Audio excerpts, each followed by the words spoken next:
আজি চিৰা ৰেচিপি এটা বনাবলৈ ওলাইছোঁ।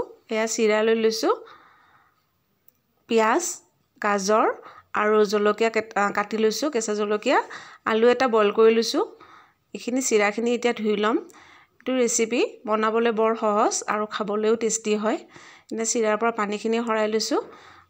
বাতি এটা ধুনীয়াকৈ চিৰাখিনি পানীটো সৰাই পেলাই ইয়াতে যিখিনি মই লৈছিলোঁ বস্তুখিনি, গাজৰ, পিঁয়াজ, জলকীয়া এইখিনি দি লৈছোঁ। আলু দুটা পিটিকি দি ল'ম ইয়াতে। এই আলুটো পিটিকি দিছোঁ ধুনীয়াকৈ। এতিয়া নিমখ দিছোঁ, হালধি দিছোঁ, কালজিৰা দিছোঁ আৰু অকণমান জিৰা পাউডাৰ ইয়াতে দিম। জিৰা পাউডাৰখিনি দি দিলোঁ। এইখিনি এতিয়া গোটেইখিনি মিক্স কৰি ল'ম ভালদৰে। এইখিনি মিক্স কৰি লৈছোঁ ধুনীয়াকৈ। হাতেৰে মোহাৰি পেলাই ধুনীয়াকৈ মিক্স কৰি লৈ এইখিনি এতিয়া ধুনীয়াকৈ চেপ দিম এটা এটাকৈ। যেনেকৈ ইচ্ছা তেনেকৈ চেপ দিবলৈ পাৰি। এয়া মই এনেকৈ আলু চপৰ দৰে চেপ এটা দি লৈছোঁ। ইয়াতে বেকিং পাউডাৰৰ প্ৰয়োজন নাই। এয়া এইখিনি ধুনীয়াকৈ মোৰ চেপখিনি হৈ গ'ল।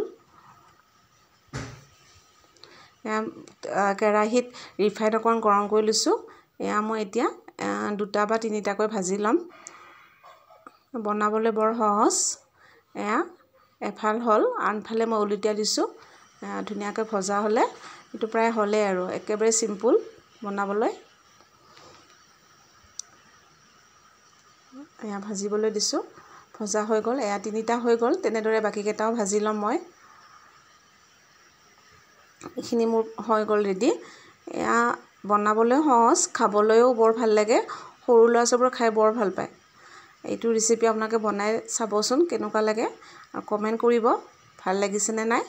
Thank U.